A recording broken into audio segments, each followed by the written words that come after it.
You won't believe the only conviction our tiny town ever saw linked to a driveway. Not vandalism, not assault, a literal driveway. It became the obsession of local news, true crime podcasts, and Facebook moms groups. Here's how an everyday home project turned into a legal nightmare that ended with a guilty verdict no one could explain. It all started when Mark Hanlon, a soft-spoken accountant, decided to widen his driveway by 4 feet. That's it, just 4 feet. No big deal, right? Wrong. His HOA president, Sharon Keene, treated those extra 4 feet like an act of war. She claimed the new concrete violated visual uniformity bylaws. Mark laughed it off. Sharon didn't. Within hours of the first cement truck backing in, she was outside, clipboard in hand, iPhone recording, demanding he stop. Mark had a county permit. He even showed it to her. Sharon shook her head and said, "That's not the right kind of permit." Then she called the police. When the cops arrived, they found Sharon pacing, muttering about illegal construction. The officers checked Mark's documents, nodded, and told Sharon everything looked fine. That should have been the end, except it wasn't. 3 days later, Mark woke up to find stop work order, code violation taped to his garage door. He called the county office. No such order existed in their system. Someone had forged it. Neighbors started whispering. Someone claimed Sharon had been photocopying HOA letterhead at Staples. But confronting her was impossible. She'd started recording every interaction, like she knew an investigation was coming. The project paused while Mark tried to clear his name. Every day he came home to find new notices.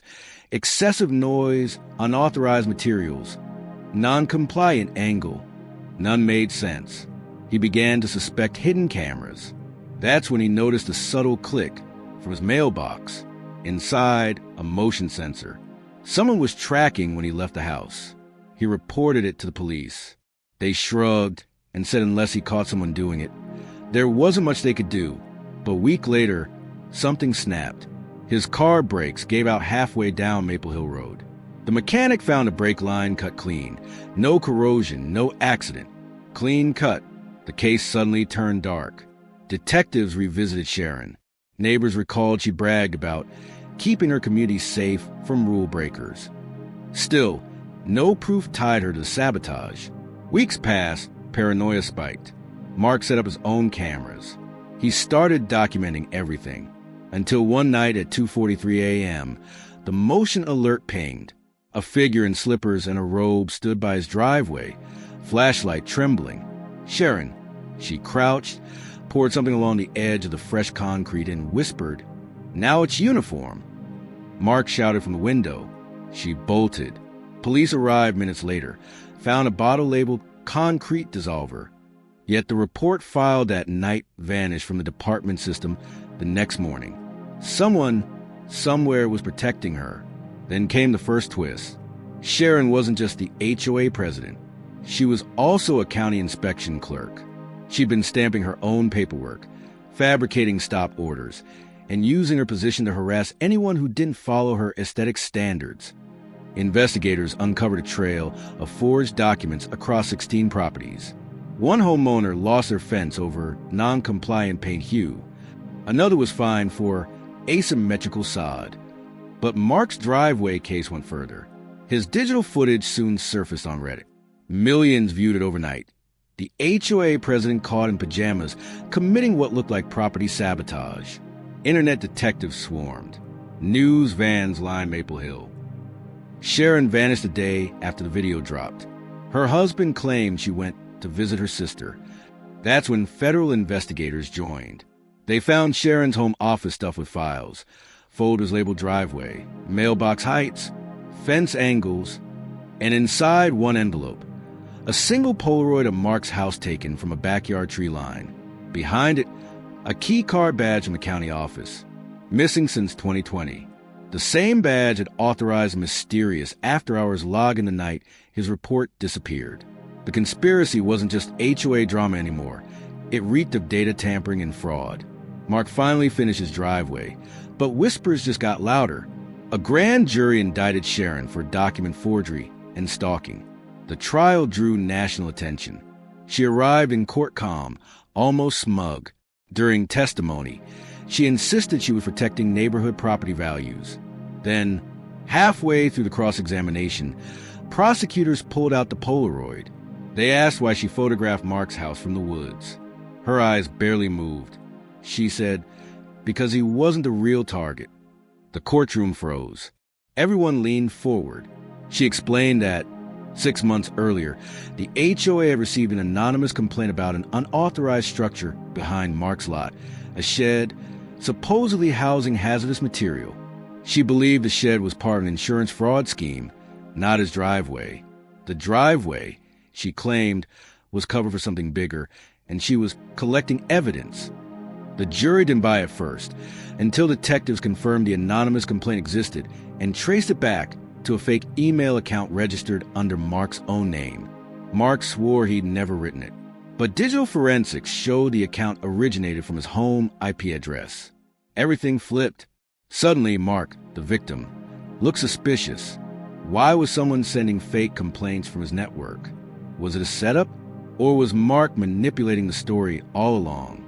Investigators dug deeper. They found fragments of deleted emails on his laptop, HOA bylaws, permit application templates, and drafts of the same stop work notices that had shown up on his garage. When confronted, Mark said he downloaded them after Sharon's harassment began. But the timestamps predated his project. Something didn't add up. During closing arguments, prosecutors painted them both as architects of chaos. Two rivals trapped in an escalating suburban war. Yet the jury returned an unexpected verdict. Guilty, but not against Sharon. Mark was convicted of falsifying records and obstructing an official proceeding. The courtroom gasped. Sharon smiled, subtle and victorious. Reporters scrambled for explanations. How could a guy with sabotage breaks be the criminal? Then came the final blow. After sentencing, the county quietly settled a lawsuit filed by multiple residents over forged HOA violations allegedly signed by Sharon and Mark years earlier. No one could explain the forged signatures on both sides. No one could explain missing footage from Mark's own cameras the night before his trial. And most chilling? Days after Mark's sentencing, construction crews poured fresh asphalt over the infamous driveway, anonymously funded, unrequested. The new concrete had a faint, deliberate engraving near the curb. 3 letters. HGAM investigators still don't know what it stands for. Sharon refuses interviews. Mark sits in jail claiming he was framed by a neighborhood cabal. Police reports suggest at least one more participant, a digital ghost who accessed both their Wi-Fi networks from an untraceable device. The same device pinged cell towers near Maple Hill last week. That's right. After 2 years of silence, someone's still watching the driveway. The engraving, HGAM, still glistened under the streetlight when investigators found a new camera angle. Hidden in a lamppost across from Mark's house, a lens came alive at 3:12 a.m. 3 nights after the rep hour. That's when a shadowy figure appeared at the freshly paved driveway. Unknown, hooded, holding a box the size of a shoebox. They knelt, lifted a section of asphalt as if it were hollow, and slid the box inside before sealing it perfectly smooth. When police returned hours later, the driveway looked untouched. Detectives pulled the footage, zoomed in on the box's label, blurred but barely readable. Property of HGAM Consulting. No such company existed. But the initials appeared again, this time in the metadata of every missing HOA file, every forged email, every fake permit. Whoever HGAM was, they'd been ghostwriting the entire feud between Sharon and Mark from day one. Weeks later, as the city prepared to demolish the house to pour new evidence-preserving concrete, officers uncovered what Mark had been trying to convince everyone of all along. Wires embedded under the driveway, malware transmitters. Someone had been using his home Wi-Fi to reroute county data, masking illegal access through HOA property systems. The whole driveway dispute had been camouflage, an elaborate data tunnel built right under suburban noses. Then came the second twist.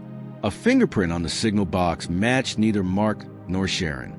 It matched the deceased county IT analyst, Heather K. Monroe, the HGAM nobody had seen since 2020. Cause of death listed as accidental fall, but her file had been sealed by the same county office Sharon once worked in. Suddenly it was clear. Sharon and Mark didn't start the war. They were manipulated into covering a digital crime long in motion. Authorities raided Sharon's house again and found correspondence addressed to HGAM written 6 months after Heather's reported death. Each letter began the same. "My part is done. The neighborhood's covered." And in Mark's Drive rebuild receipts, a single cash transaction was linked to a client ID under the alias HGAM Monroe.